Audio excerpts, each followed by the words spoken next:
put a number on it, how much healthier are you now than you were, say, in late September? Ooh, man. I would say like from a six to like an eight. So, six, how tough was it to play through six? Well, it wasn't a consistent six. Like it was up and down, but it was definitely tough, just because it was so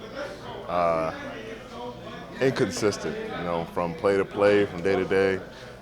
We're dealing with something or another. So glad I'm over the hill for the most part, and they can start to play some good football. You're still playing well, but you went 4 games without a six.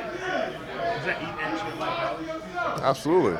I want to make plays for my team. I want to win games. And I know that if I'm going out there and I'm feeling just good, if I'm feeling at least like myself, I can go out there and be a game changer for us as a team. So I want to get back to that. So those 4 games, as disruptive as it was, blocking kicks and making TFLs, I wanted to get the ball out, want to get those strip sacks and just, set them back. Maybe this is silly, Myles, but have you ever had a stretch like the one you had against the Chargers with 3 sacks? Yeah. When was that? I think it was one time, 2 times in college and 1 time in high school. I had 9 sacks in high school in 1 game. And then I think Nevada and maybe UGSA. I know Nevada for sure, but yeah, had some stretches like that. It's a little different doing it in the NFL. For sure. In college, they're like, shoot, we'll just keep on singling them, or we'll chip them a little bit. In the pros, like, for the entire game, they're like, no, we're not going to let you get that opportunity. But they have a lot of confidence in their tackles for good reason, and took advantage of those opportunities. Is it similar to like when you get a lot of basketball parties? Are you just Yeah, very similar. And you get those one-on-ones, and sometimes it's not quite clicking, it's not quite there, and at that moment I was just ready to seize it. And I was feeling good really early, so when those opportunities came, it kind of just lined up. Myles, does it amaze you that anyone at this point in time would even think of single teaming you, leaving you one-on-one with somebody? Does it amaze me?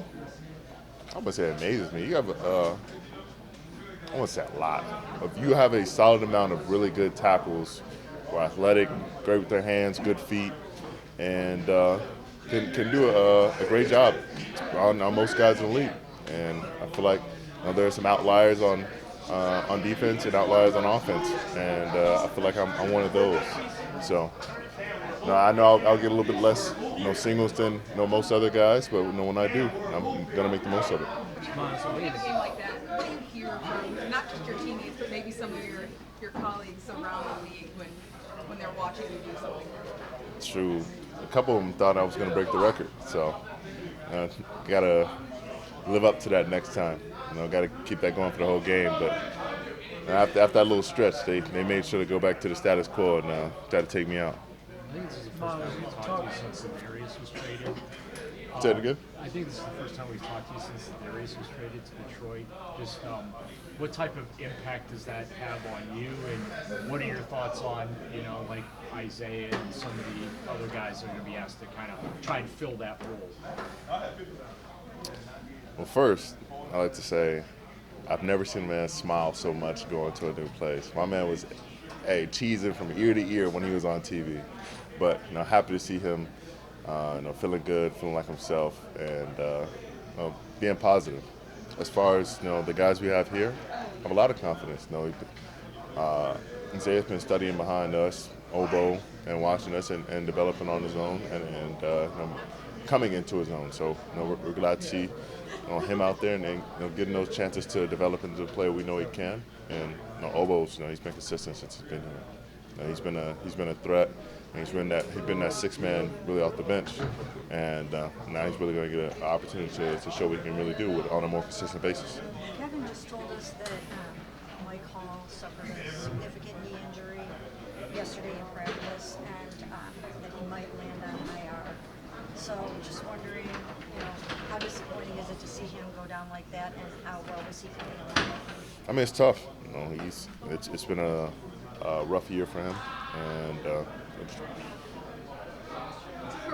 want to see him keep his head up and be positive, throughout all of it. Use that time to develop as a person, as a man, and as a player. Knowing that these kind of things do happen to the greatest of players, but you have to continue to remain on your path, keep your head up, and keep working, and it'll work out and it'll figure itself out for you.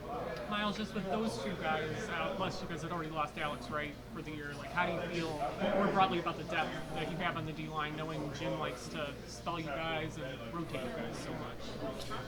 Well, I know he likes to, but at this point, we got to go with the devil, and if I got to stand for longer stretches, that's fine by me. I'm gonna go and improve my cardio, or just be prepared to play more snaps.